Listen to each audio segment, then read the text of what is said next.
You just realized your business needed to hire someone yesterday. How can you find amazing candidates fast? Easy. Just use Indeed. Stop struggling to get your job post seen on other job sites. With Indeed sponsored jobs, your post jumps to the top of the page for your relevant candidates, so you can reach the people you want faster. According to Indeed data, sponsored jobs posted directly on Indeed have 45% more applications than non-sponsored jobs. Don't wait any longer. Speed up your hiring right now with Indeed. And listeners of this show will get a $75 sponsored job credit to get your jobs more visibility at Indeed.com/ARTS. Just go to Indeed.com/ARTS right now and support our show by saying you heard about Indeed on this podcast. Terms and conditions apply. Hiring? Indeed is all you need. Join us and unwind with a good book. Welcome to Relaxing Reads.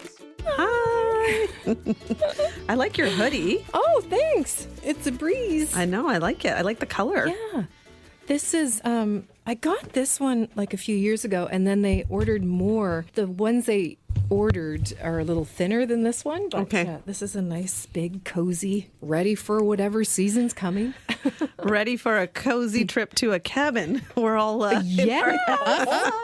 So how are you both doing? What's new and exciting? Oh my gosh. I don't know. It's once you get into this holiday season, isn't it like, I don't know where my head is? Even if you're ready and you're prepared and you start to do whatever the things are that you need to do, I feel really out there.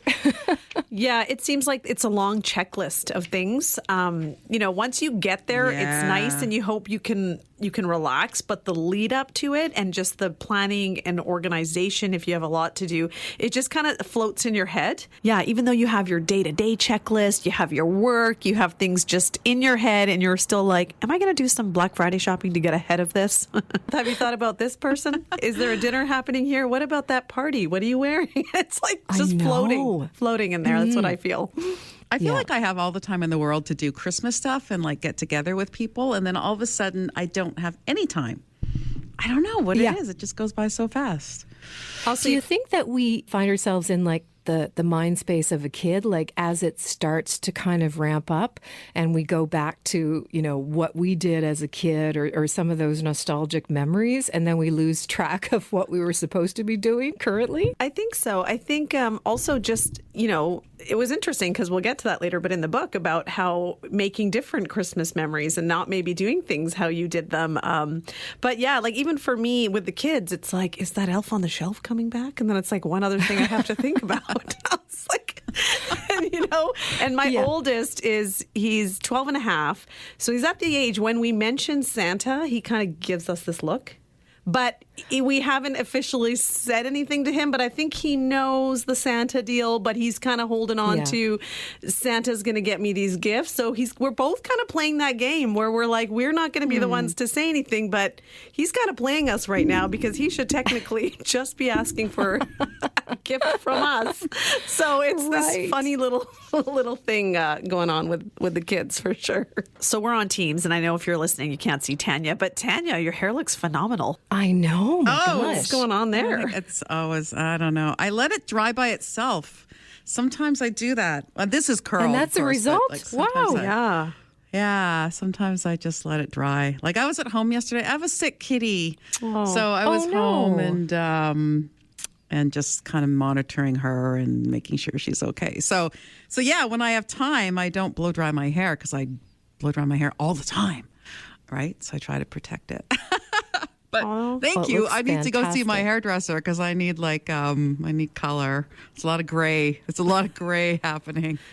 Yeah. This is hats. What's going on here. The hat. Toques this time of year. I mean, you can't get away with the toques in the spring and summer, but it's like cute now, right? No. And it's cold here, so I have a reason to wear my toque. Yes, you're almost like full on winter now, aren't you? Mm-hmm. It's actually nice. Like I don't like it when it gets to be -20 and there's no snow. There's got to be snow. Mm-hmm. Like if you're going to kick our ass with cold, can you just give us something pretty to look at? So it's nice. Do it right. It's pretty. Exactly. Yeah. All right. Are we ready to get started? Sure. Hi, it's Deb in Halifax. Hi, it's Simone in Vancouver. Hey, it's Tanya in Edmonton. Well, our latest read is just in time for the holidays. The Holiday Honeymoon Switch from Julia McKay, or as we know her, Marissa Stapley. Trading places and vacations might just be the Christmas miracle these two best friends need. Holly Beech and Ivy Casey are bury the body besties. When Holly's fiancé jilts her, leaving her in shock and with a non-refundable honeymoon, Holly convinces Ivy to switch places. Ivy will go on the Hawaiian honeymoon her best friend can't bear to take alone, while Holly escapes to Ivy's rented Hudson Valley cabin to binge-watch holiday movies and heal. Holly's wallowing is interrupted when her rugged Airbnb host turns out to be her high school academic rival who's had a major glow-up. And Ivy's solo retreat is upended when Holly's ex checks into the honeymoon suite with a new woman. Enter the hot hotel bartender to come to her rescue. Against all odds, this Christmas might prove to be the most magical yet. So is this book all the holiday vibes we need, ladies? Yes. Yes. It's so rom-com, and typically, we have the story of Holly, and she's in this beautiful place called Crimbo where everything is holiday and magical, and it's cozy and cabins and snow falling right at the right times. And sometimes, that's how you feel Christmas should be. And when you think of the other side of it, we have one character who's in Hawaii, and sometimes you feel like a tropical vacation takes you away from it. But in this book, you still get the vibe of Mr. and Mrs. Claus and dolphins and Christmas luau's. So I feel like it was represented well with the two locations that also were kind of the characters in the book. Yeah. Yeah. I mean, of course, in Edmonton, I'm more familiar with, the snow and cold. But, as I get older, I've often thought, maybe I'd like to go away for Christmas. Maybe I'd like to go somewhere hot. And so you see Ivy and who's in Hawaii, and it is Christmas, all things Christmas, but she's on a beach and it is beautiful out, and she's painting these ocean scenes and the sand and everything. I'm like, yeah, that is seriously talking to me. Yeah, I love that idea. Although, because in Halifax and many parts of Canada, we've not had a lot of white Christmases in recent years. Things are changing up. So that picture perfect winter scene, I love. I think because it's not always guaranteed now. So I like the idea of the cozy and the traditional looking setting. But Hawaii, if somebody's paying for my trip, I'd be game too. Yeah. Wouldn't it be magical if you could be snowed in inside a cabin, warm and cozy for, say, like Christmas Eve, Christmas Day, Boxing Day, so you get like that shut off from the world, and then on the 27th you get on your flight and you go to Hawaii, and then you enjoy the sun and sand and celebrate New Year's on a beach. I feel like that would be the perfect marriage of the two. Yeah, can you order it for us, Simone? Simone, that is awesome. Is there Uber travel? Can we just book this and make it happen? But yeah, I've never been away for Christmas. We've gone away that window between Christmas and New Year's once to LA, and it was nice. But it was interesting because we had a big dumping of snow in Vancouver that year, and we were on like Santa Monica Beach. It was like everybody here was cold. And then before Christmas one year we did Hawaii, and it was nice because it was very mele kalikimaka and festive, but also kind of nice. But I do enjoy Christmas at home, where you are in your space. So yeah, but this book was great. I almost wished it could have been two books. We hear the story of Holly, and then we get to Ivy. Like with the dual character timeline, sometimes I feel like you get the build, and then it's got to kind of wrap up quickly. And I feel like I wanted a little bit more. Yeah, yeah. I think there is so a lot too. more. There is a lot more in this book. Wait until you get started. I think so too. Like I felt like I was, I'm reading Holly's story and I'm getting really engrossed in that. And then it switches to Ivy, because that's what this book is. It's Holly, then Ivy, Holly and Ivy. And yeah, you do get left with some sort of like, what's going to happen to Holly? And then all of a sudden you switch over to Ivy, But I wanted more. I think for me, like who resonated with me the most. Now I've never been to Hawaii for Christmas. I would love it, like Simone described. But I think Holly's like cabin in the woods with the snow, really appealed to me. And I kind of associated a little bit more with Holly than I did with Ivy. I think maybe just because of the location. I'm more familiar with that, right? But the both really interesting stories. And yeah, there's a whole bunch that you could really develop with both of these characters. And I think they could have their very own story, you know? Yeah. Was there one character, like their own personality, their own storyline that you connected more with, not necessarily the setting? I feel like maybe Ivy for me, because I am very spontaneous and just make decisions, where you think Holly is a little bit more of a thinker. She likes to kind of plan things, have things a certain way. And as much as I like that, I'm sometimes just someone who wants to just like do something now and get the decisions made and do that. So that part of it, I felt like I connected with Ivy, even though Holly became a little bit like Ivy a little later.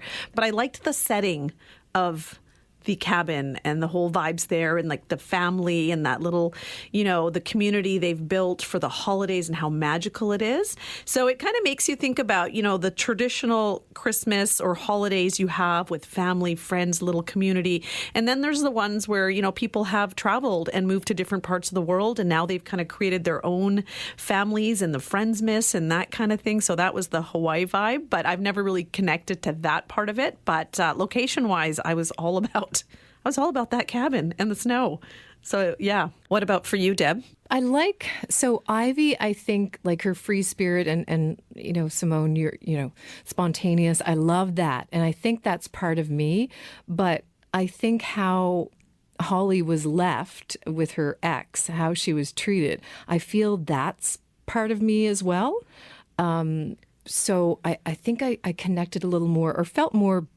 You just realized your business needed to hire someone yesterday. How can you find amazing candidates fast? Easy. Just use Indeed. Stop struggling to get your job post seen on other job sites. With Indeed sponsored jobs, your post jumps to the top of the page for your relevant candidates, so you can reach the people you want faster. According to Indeed data, sponsored jobs posted directly on Indeed have 45% more applications than non-sponsored jobs. Don't wait any longer. Speed up your hiring right now with Indeed. And listeners of this show will get a $75 sponsored job credit to get your jobs more visibility at Indeed.com/ARTS.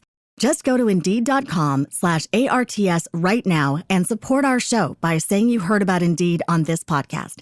Terms and conditions apply. Hiring? Indeed is all you need. Badly for her situation. And I don't think I would know what to do, because in past incidents or relationships, when I've kind of been left high and dry and trying to figure and sort things out, if I had somebody beside me, like if I don't know, so that part of me is Holly, but I like the side of Ivy where you just go, you just go and you don't care, and you live life as it should be today, as it might be tomorrow, and see what happens. But isn't that interesting, Deb, like how you put it? Like, those of us who've gone through like that deep heartbreak, that heartbreak sometimes can linger for so long, months, years. And then for some, I mean, this all happened within a week for her. She was able to find someone else. Like, as bad as it is, if we've gotten out of a bad situation, you just don't know what tomorrow holds. Are you going to be grieving this relationship, or is it a friendship or whatever, for a long period of time? Or are you going to find a new best friend tomorrow? That's just the interesting part of life. Yeah. And I think part of this book was about Holly had her whole life planned, right? Like, she went out with this guy, Matt, for 10 years, and that was going to be her life. And I think sometimes we, if we get into situations, we think, my life is always going to be like this, right? But we don't know that one little thing can change our life completely. And it can be something huge, like what happened with Holly. Matt leaves her the eve of her wedding. Oh my gosh, I can't even imagine.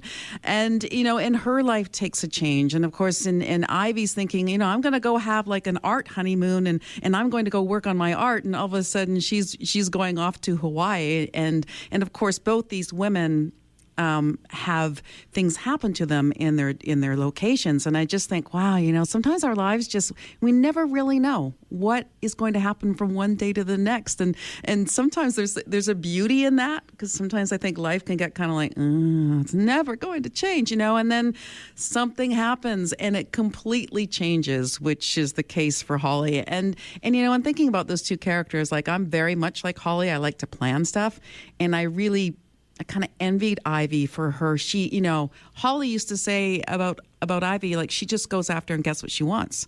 In particular, like, they were talking about sex one time, and like, yep, Ivy just says, yep, this is what I want. This is what I want to do. Bang, she's gone, and she gets what she wants. And Holly's like a little bit more timid with that. And I loved Ivy for that. And I was like, I'd like to be a little bit more like Ivy, just be a little bit more carefree, but I get stuck in my sameness sometimes. So I think this book just kind of gives you sort of like, life can change, and we don't know really what's going to happen from one day to the next. That's why we all need to go to Hawaii, because we're in a different setting, and then anything goes. Because when you are in a different space, you will do the things that you wouldn't necessarily do at home or around where, you're afraid that a friend or a family member might see you doing something that, they're going to judge me for this. Go to Hawaii, everything will be fine. And good on Holly for sticking to her plan. Like, she wanted to go and paint, and she did quite a bit of painting. Whereas me, you'd go on vacation, you take a book or you take something to do. That book does not get unpacked.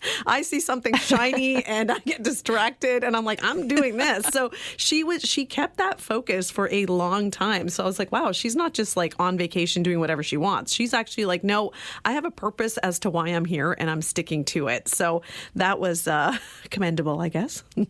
Yeah. And what about the men in this book? Are you like Team Aiden or Team Oliver? Oh, well, it's like, she describes him as kind of like Superman, Henry Cavill, and then you've got like the Ryan Gosling vibes, and both are attractive. But I like the rugged man who can just do everything for you. I like that. Like, he's coming to her rescue and he's helping her with all these things she can't figure out in the cabin. So I definitely like that. Like, it's nice to have a man who's just hot to look at as well, but it's a man who's functional as well. It's kind of nice. And those reindeer boxer shorts, come on. If there's a man in my kitchen wearing nothing but rainbow boxer shorts cooking me eggs, like, that would be all I want for Christmas is, wow. But yeah, that what was about for you, me. Deb?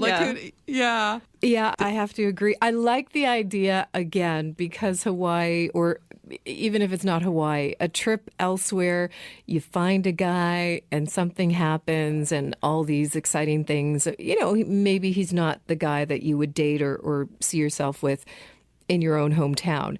But yeah, the guy who is a jack of all trades, it's just, there's something there. Oh, and helping that elderly man, what was his name? And when they go George, like George, they go visit him. They've set up a schedule so he's not lonely. Like, that there needs to be more of that in the world, where sometimes, if you're on your own, you're like, okay, I haven't called my parent. I haven't done that. You get stressed out. But it's like, if you have siblings and you set up a little schedule and you say, okay, these are your days and these are my days, or you have, people or relatives, and you're like, okay, we're all going to check in on this one person who maybe doesn't get those regular check-ins. So I thought that was a beautiful part of Aiden's story as well. Yeah, absolutely. Yeah, I wanted, when they went into George's house, because he lives on a Christmas tree farm, and they go into his house, and how the author described like how this house looked inside, all the Christmas trees, how it smelled. I'm like, I want to go into that house and stay forever, because it was just like, I could just feel sort of the love and warmth of what Christmas is for me. And I'm like, I want to stay with George and Mrs. Claus like forever. Yeah. But I did like Simone said, like, I loved how the town, this little town of Crimbo, they, this 90-year-old man who lost his wife recently, and the townspeople basically have a schedule to go in and check in on him so that he can stay in his home. And I'm like, that is, I think what everybody wants is that lovely community that just so accepts us and helps us and allows us to just be, and I just, I love that character and I love that kitty. Yeah. Yeah. Aiden's family too, eh? Like, it took a while for his sister. We find out a little something about her. She's a different character, but I guess the hard shell, right? She's protecting her family or wanting to protect her family. And then you find out that she's got a soft spot as well. But, his parents and, they were so warm and accepting of Holly. And it was so beautiful. Yeah, and even those dramatic moments didn't last very long. Like, they was quick to resolve things. Sometimes it's like you read a book and it's like there's this back and forth for a long time. And this was like mistakes were made, but people were forgiven right away. It was like, that's how life should be. We shouldn't hold on to something so long because of our egos and our pride. Like, if we could just move on, wouldn't that be perfect? Oh my gosh, and I think that's one of the things about this book that I love. Like, it is perfect for this time of year because it doesn't hold on to regrets or anger or anything like that. So, life is life. There's stuff like that that's happening in the book. But, we read this book and it's like there's little things and then it just moves on. It keeps moving forward. It's happy. It makes you feel good. And it is the perfect book for this time of year to just nestle in on a couch, grab a blanket, and just dig into it because it's a lovely read. It really is a lovely read. It is. Yeah. Now, their friendship, they have such a strong friendship. They met as strangers, had an instant bond, became best friends, which is rare. Have either of you experienced that where you met someone and then instantly fell in love and now have continued or maintained a friendship like that? I do have a couple of girlfriends. I mean, they weren't complete strangers. They were friends of friends. And then when one of the friends in the circle left our friendships, that person became even closer to me. We became better friends once they left, once they were out of the picture. They were a little toxic.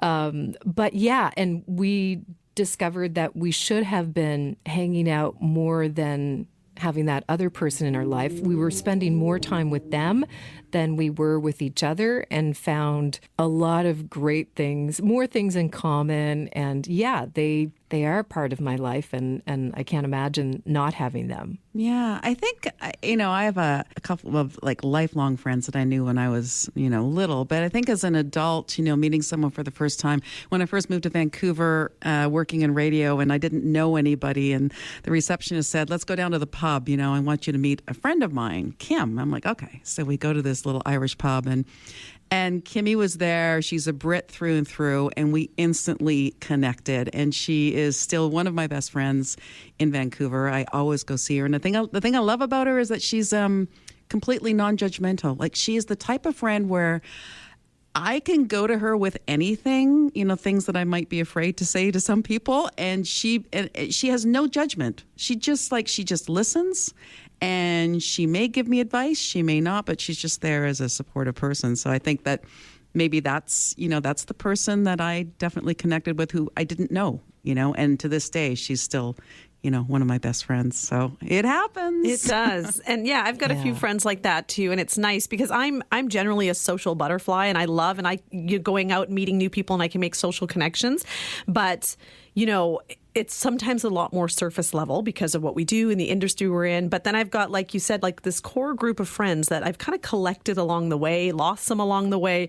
But those are the ones, like you say, Tanya, like non-judgmental. Those are the core. Those are the people that I will let down the guard with, and they know everything about me. And it's outside of the personality of who I am in public. Like, they know the deep parts of me, and I can really share with them. And that's beautiful too. And I think that's just it. Like, having those core friends, maybe if it's not a best friend, having a group of collective best friends, because we are older now. You might not have that one from high school or elementary school. It's just nice to have that connection and just have someone to lean on. And it was interesting there. They've always been honest with each other, but then they had to keep some secrets, but they're protecting each other. So that's a tough part of a friendship too, is when you know information and, especially when you're married and you've heard stories like, we've had partners who have divorced and people were cheating and this, and then, you know information, but you're like, you we don't want to bring it up. You don't want to share things. So it gets messy, at times. But, in this story, there was some protecting of the friendship.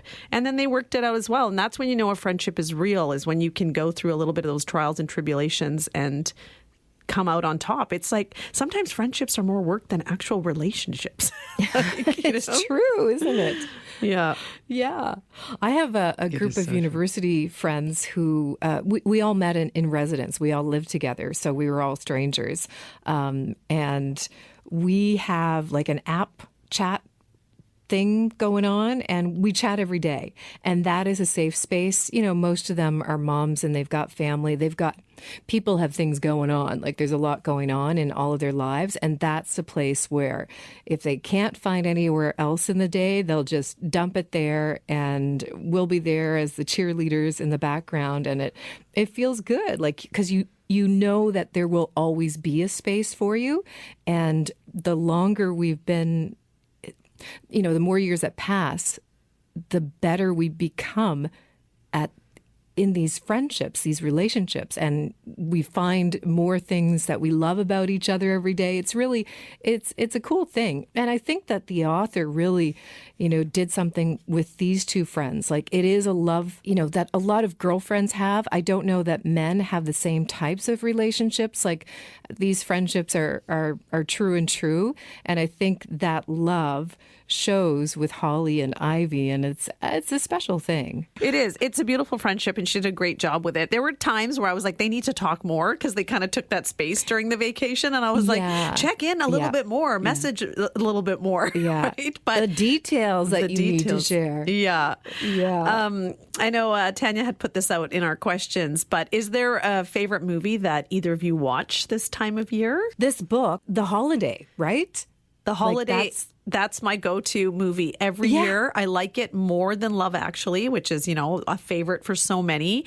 That and Four Christmases with Reese Witherspoon. Those two I cannot, not watch on my own. I enjoy it. They're kind of my little rom-com stories with the kids. You've got Home Alone and The Christmas Story. But for me, and so when I was looking into a little bit more on this book in the background, the author, Marissa, actually said it was based kind of on the holiday, but she wanted the two friends to be best friends. Whereas in the film, Cameron Diaz and Kate Winslet, their characters don't know each other. They just do the swap, but it was like kind of based on that. And I really, when I heard that, I was like, that's pretty magical. So those are definitely my go-to this time of year. I love that moment where she just goes into the grocery store and just picks up a bottle of wine and some food. And I was like, oh, that's the best, when you can just have that solo night to yourself during the holidays, because it's busy, chaotic family. And if you get that me time and you get to watch a movie with some drinks, it's perfect. Pretty awesome. I love Scrooged with Bill Murray, and I think it's just my weird sense of humor, because there's like this one scene where he's like, he's obviously trying to do this big production, and this old guy comes up to him, and he's got this little mouse, and he says, "Oh, I can't seem to get the antlers to stick on this little guy, and he's always, falling off." And Bill Murray's character goes, "Have you tried Staples?" It just makes me laugh. This poor little mouse. Anyway, so I always watch Scrooged. But there's also the one, I think, Simone, did you mention it? The one with the Four Christmases. Four with, Christmases. Four Christmases. No, the one with The Christmas Story? It takes place, the Prime Minister. Love Actually. Love Actually. Yeah. I like that one. Yeah, I like too. watching that one. I do. I like watching that one. Yeah. There was talk of a sequel for that. Like it's been years in the making, but I don't actually know if that's happening. I think Hugh Grant talked about it recently, because he was in that, right? Hugh Grant. Yeah. Yes. Yeah. He did, or somebody else in the movie had recently said, I don't think that's going to happen. But yeah, I like the rom-coms, the traditional fun rom-coms. You know how it's going to wrap up, but also the chaos of the season, like a movie that has chaos, so then you can feel like, oh, it's not just me. Okay, good. Yeah, and this book was great. It would make for a great film or holiday rom-com. Have either of you watched any of the Hallmark movies? I saw Hot Frosty come up about a snowman that melts and turns into a hot hunk, and I was like, I don't know if I'm quite there yet. I watched it. Did you? Did you see it? No. I did, yeah. It's on Netflix. How I watched was it, and it's actually not bad. Okay. It's funny. Which one is that? cutesy. Hot Frosty. Yeah, Hot Frosty. So it's a snowman. She talks to the snowman, and then suddenly he becomes a hot he comes hunk. to life just like the Frosty does. Is that real life? So if we, build a snowman, I'm going to go downtown. I'm going to go out right out. after this, and I'm going to go build a snowman. they're like, why are Deb and Tanya just standing outside staring at the snow? And you're like, we're waiting for it to turn into a hot, chiseled man Give for us the a holidays. We have that magical hat here. All right, I know what I'm watching tonight. Yeah. Okay, Right? Yeah. And there was another one recently that I watched the last weekend or so, and it was Pentatonics. So they're in the movie. This girl's a big fan, and this guy's a big fan. They meet each other. They were both having, in different relationships at the time. They meet at the airport. They're like, okay, you know what? If it's meant to be, how about we go see Pentatonics in New York City next Christmas if we're single, and then we know it's meant to be. And then some other things happen along the way. It's cute. I liked it. Yeah. And that's the thing. Like, this book has all the makings of that perfect holiday rom-com. Now, if it comes down to it, we already talked about the locations we would choose, but are you more team Christmas or more team New Year's? Like, what is the celebration for you out of those two? Because you get both in that time of year, right? Mm-hmm. I don't know. Like, I do love, both Holly and Ivy are like, they love New Year's because it is a brand new, it's a fresh start. Every year, it's a fresh start, and I do love that about it. I used to always go on, the running room does a New Year's Eve run, a New Year's Day run.